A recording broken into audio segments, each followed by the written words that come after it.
Bonjour, bienvenue sur Doctissimo. Je suis Alain Héril, psychanalyste et sexothérapeute, et aujourd'hui je vais vous parler du micropénis. Qu'appelle-t-on exactement un micropénis? Chez un homme adulte, le sexe en érection mesure environ entre 12 et 14 cm. À partir du moment où un sexe en érection mesure moins de 7 cm, on peut parler de micropénis. Il est important de dire que le micropénis est quelque chose d'extrêmement rare. Il y a très peu d'hommes qui ont un micropénis.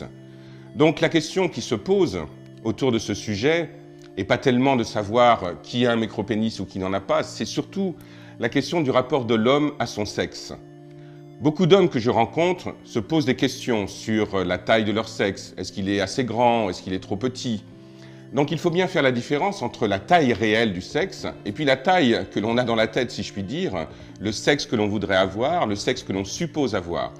Bien sûr, des hommes qui ont un micropénis sont considérés comme des hommes qui ont un handicap. Mais comme c'est quelque chose qui est extrêmement peu fréquent, je crois qu'il est important de dire aux hommes qu'avant de se dire qu'ils ont un micropénis, il faut aussi se poser la question du rapport qu'ils ont eux-mêmes à leur sexe, à la façon dont ils l'utilisent, si je puis dire, au rapport qu'ils ont aux femmes et au rapport qu'ils ont à leur corps de façon plus générale. La question qui se pose donc, c'est celle du rapport de l'homme avec son sexe et avec ses possibilités de performance sexuelle. Alors, est-ce que la taille du sexe a vraiment de l'importance pour les femmes? Dans toutes les études qui ont été faites, lorsqu'on interroge les femmes sur la taille du sexe d'un homme, bien entendu, il y en a certaines qui disent que la taille du sexe est importante pour elles. Mais la plupart, il y a un pourcentage quand même très important, environ 75% des femmes, disent que ce qu'elles recherchent chez un homme, ce qu'elles recherchent dans une relation sexuelle, ce qu'elles recherchent aussi au moment de la pénétration, c'est pas tellement une taille importante, c'est plutôt, je dirais, une qualité de présence de l'homme. Donc, il faut que les hommes arrêtent d'être continuellement dans un lien avec leur sexe, avec la longueur du sexe, en pensant que plus le sexe est important, plus le sexe est gros, plus le sexe est long, et mieux ils vont faire jouir une femme. Donc, quand on écoute les femmes, ce qu'elles disent, c'est que bien sûr, le sexe de l'homme est quelque chose qui est important pour elles, que dans la relation sexuelle, le toucher, l'avoir à l'intérieur d'elles, le mettre dans leur bouche, tout ça, c'est quelque chose qui est extrêmement important, qui fait partie de la sensualité, de la sensorialité, qui fait partie de la sexualité bien sûr, mais qu'elles ne réduisent pas les hommes à la taille de leur sexe. Ce qui est important, c'est qu'ils entendent ce que disent les femmes et qu'ils aient un rapport à eux qui soit un rapport que j'appellerais plus global et qu'ils ne soient pas simplement en train d'être continuellement à baisser la tête pour regarder ce qu'ils ont entre les jambes, pour pouvoir le mesurer, mais aussi qu'ils lèvent la tête pour regarder qui ils ont en face d'eux et ne pas oublier que le rapport à la sexualité est un rapport à la relation, c'est un rapport à l'émotion et c'est pas un rapport à la technicité ou à la question de la performance. Les hommes qui ont un micropénis, c'est-à-dire les hommes pour qui le sexe est d'une taille inférieure à 7 cm en érection, souvent se posent la question de est-ce que c'est soignable? Est-ce qu'on peut augmenter la taille de son sexe? Il faut être très clair là-dessus, il n'y a pas de chirurgie qui soit une chirurgie qui soit suffisamment efficace pour augmenter la taille du sexe. Donc ces hommes qui ont des micropénis, il va falloir qu'ils apprennent à vivre avec. Et dans ce cadre-là, il y a bien sûr la possibilité d'être accompagné d'un point de vue psychothérapeutique pour pouvoir justement être dans un lien à son sexe, même petit, qui n'empêche pas la sensualité, qui n'empêche pas la sexualité, qui n'empêche pas le rapport à la masturbation ou le rapport à la pénétration. Les trois questions qui sont posées le plus fréquemment concernant le micropénis sont pour la première, je n'arrive pas à faire jouir ma partenaire, ai-je un micropénis?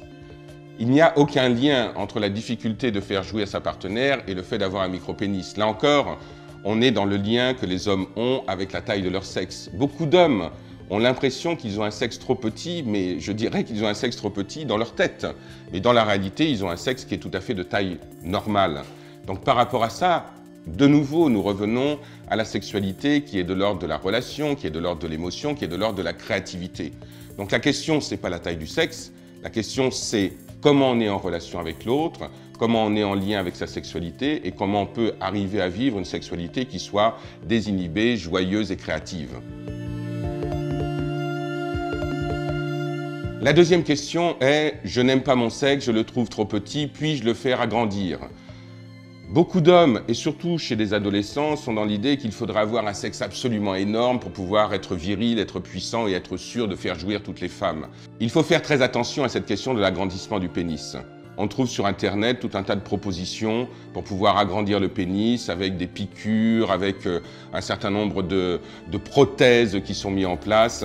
Donc j'attire votre attention sur le fait que tout cela, bien sûr, n'a rien de scientifique, n'a rien de médical et ne fonctionne absolument pas.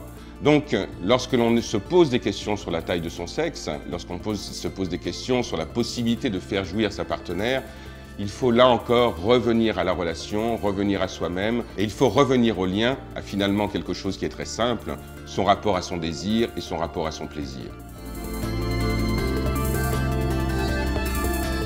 La troisième question, c'est j'ai un micropénis, est-ce que ma vie sexuelle est vouée à l'échec ?